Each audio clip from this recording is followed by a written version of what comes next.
भाई, आपने सुना हमारी दादी नहीं जा रही? सुना आपने? तुम्हारा भाई ये खबर सुनकर खुश नहीं हुआ जहान, ऐसा ही है ना? मसला खुश या नाखुश होने का नहीं। तो फिर क्या है? जाहिर है मैं तुम्हारी बात के आगे तो कुछ नहीं कहूंगा, लेकिन तुमने उनका दिल बुरी तरह तोड़ दिया है। कानून हर रिश्ते से बढ़कर होता है। उनको मालूम था कि उन्हें अपने किए का खमियाजा भुगतना पड़ेगा। उसी की कीमत अदा कर रही हैं वो। जो कोई भी मेरे या इस खानदान के खिलाफ कुछ करने की कोशिश करेगा, वो ये ना समझे कि मामला खत्म हो गया। अच्छा या बुरा,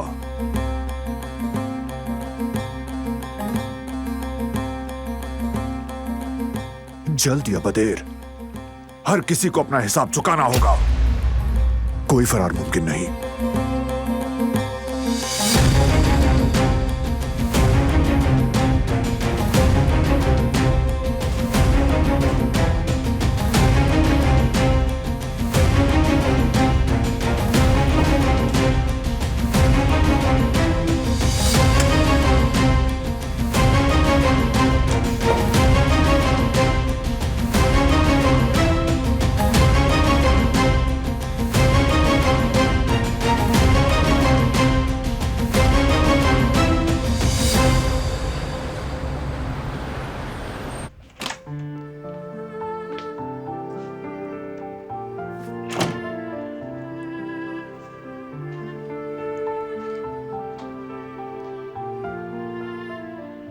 मैंने अपना टिकट ले लिया है, मैं कल जा रही हूँ। अम्मी, बाबा, आपका हर चीज के लिए बहुत शुक्रिया। आपने इतने साल मुझे अपनी बेटी की तरह रखा है, कभी मेरा दिल नहीं दुखाया, मेरे बुरे वक्त में मेरा साथ दिया है। आप मेरी फैमिली हैं। आपका बहुत बहुत शुक्रिया। बेटी, क्या तुमने सोच लिया तुम वाकई यहां से जाना चाहती हो? और ये इतनी जल्दी क्या है? ऐसा लग रहा है जैसे आग लगी हो। जरा रुक जाओ और दोबारा सोच लो बेटी। सोचने के लिए कुछ बाकी नहीं रहा अम्मी। ऐसा न कहो, घर बनाना आसान नहीं होता। जीवदत्त बेटे, क्या तुम कुछ नहीं कहोगे?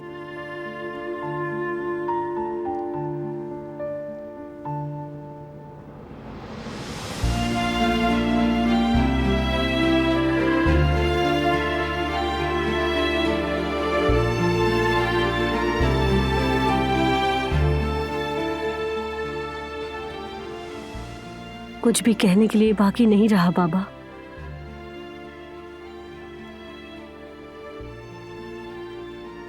मुतमईन हूं मैं, जा रही हूं।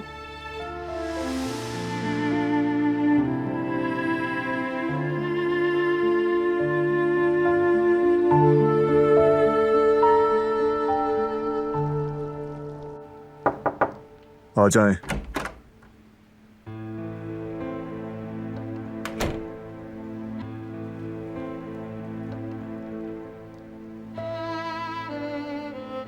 यहां रख दो।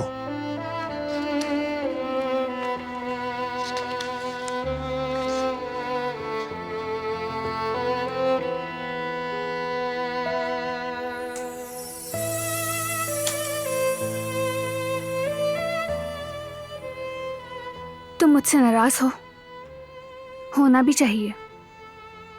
मुझे तुम्हारी दादी के मामले में दखल नहीं देना चाहिए था, लेकिन बाज़ औक़ात हम जो फैसले करते हैं उसकी वजह से जो तकलीफ मिलती है, हम उनके बारे में बिल्कुल नहीं सोचते। जैसे कि किसी भी इंसान का खानदान से महरूम हो जाना उस इंसान के लिए सबसे बड़ी सजा है, लेकिन वो तो तुम्हारी बुजुर्ग हैं, एक लिहाज से तुम्हारी माँ की तरह हैं। तुम्हारा उनसे मुंह मोड़ना उन्हें यह एहसास दिला रहा है कि तन्हा हो गई हैं वो, जैसे उनका कोई खानदान नहीं। कोई ये सजा नहीं सह सकता। ये मेरी जगह नहीं है, जानती हूँ, लेकिन खानदान में फासले बढ़ाकर अपनी नाराजगी को और मत बढ़ाओ। तुम उन्हें माफ कर दो। बाज दफा इंसान को अपनी गलती का एहसास जल्दी नहीं हो पाता, लेकिन उन्हें वक्त दो, उन्हें एक मौका दो तुम, ताकि बाद में तुम्हें पछताना ना पड़े। आखिरकार वो तुम्हारी दादी हैं, उन्होंने तुम्हें पाला पोसा है।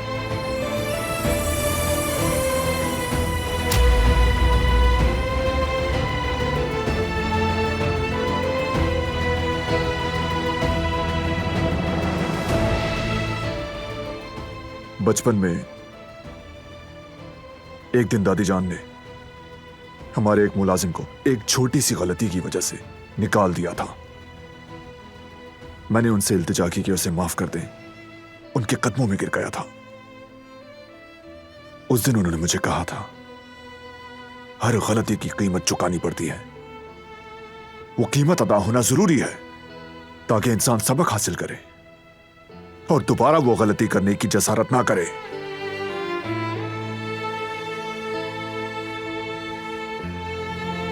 तुम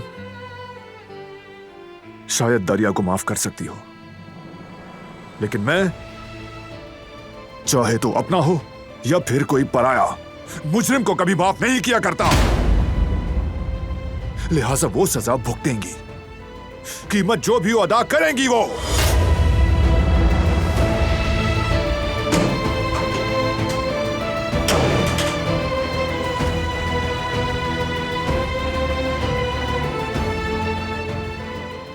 चाहे कुछ भी कहो तुम, मैं कभी भी तुम्हें तुम्हारे इस फैसले पर पछताने नहीं दूंगी कारबे।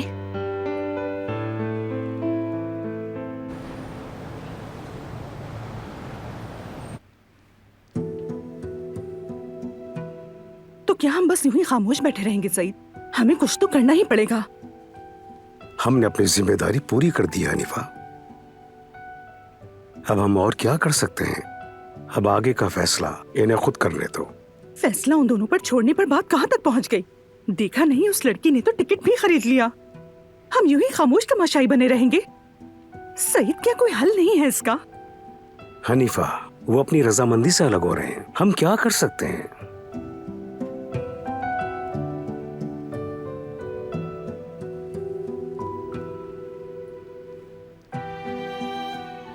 बेटा बताओ, ये सब क्या हो रहा है? कोई इम्कान नहीं कि ये सब ठीक हो जाए? मैं सिर्फ पानी लेने आई थी।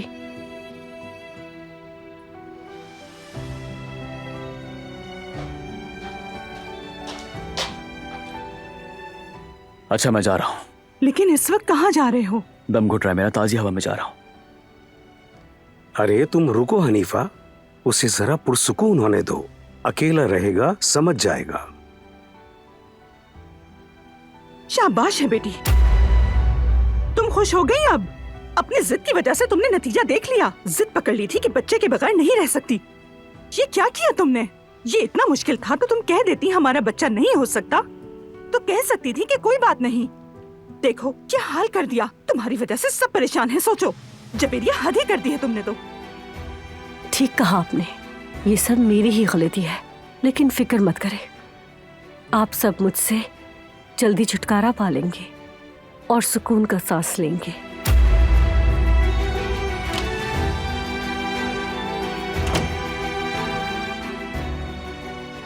कितनी बेशर्म है कि आगे से जवाब भी देती है। बस कर दो आप, जो कुछ होना था वो हो गया। हमारे पास अब इंतजार करने के अलावा और कुछ नहीं।